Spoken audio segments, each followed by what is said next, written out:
ብዙ የሚገርሙ ነገሮች ነው ያየነው። ኦፍ ኮርስ ብዙ በሚዲያም በተለያዩ መድረኮች ግንዛቤ ያለን በተወሰነ ደረጃ ግን መተን ስናይ ደግሞ በጣም ከዛ ከፍ ያለና በጣም የሚያስገርም ሆኖ ነው ያገኘነው። በጣም ደስ ብሎናል። ምን ያህል ሀገራችን እያደገች እንደሆነ በያይ ረገድ የተገነዘብንበት ነው። ከጠበቅነው በላይ በጣም ጥሩ ስራዎች እየተሰሩ ነው። በግብርና፣ በጤና፣ በሌሎች በትምህርቶች በመሳሰሉ ዘርፎች ላይ ትልቅ ለሌላ ሀገራት ምሳሌ መሆን የሚችል ስራ እየተሰራ እንዳለ በሰው ሰራሽ አስተውሎ ተደግፈው እንደሚሰሩና ደግሞ ለወደፊት ሁሉም የሀገራችን ሴክተሮች በዚህ ሰው ሰራሽ አስተውሎ ተደግፈው ስራቸውን የላቀ መስራት እንዲችሉ የሚያስችል ተቋም መሆኑን ተረድተናል።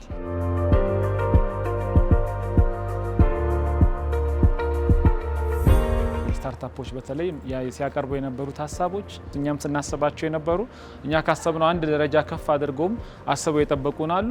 ጭራሽ ባላየነው መልኩ ደግሞ የተለያዩ አዳዲስ እይታዎች ኖሯቸው ደግሞ በደንብ የእኛን ካምፓኒ ተጠቃሚ ሊያደርግ የሚችሉ ሀሳቦች ይዘው የቆዩንም አሉና በጣም ነው ደስ የሚለው። አይሆፕ ደግሞ ዛሬ የጀመርናቸው ኤንጌጅመንቶች በደንብ አድርገው ደግሞ የተሻለ ካምፓኒያችንም ተጠቃሚ የሚያደርግ ከስታርታፖችም የመጣ ሀሳብ እንደመሆኑ መጠን በጋራ ሆነን ሀሳቡንም ስራውንም ማሳደገን ሁላችንም ተጠቃሚ የምንሆንበት ይሆናል ብዬ አስባለሁ። የቱም ተቋም ቢመጣ እዚህ ስራውን በዚህ መንገድ በሰው ሰራሽ አስተውሎ አስደግፎ ሊያሳልጥ የሚችልበት ሁኔታ ስላለ መጥቶ ቢጎበኝ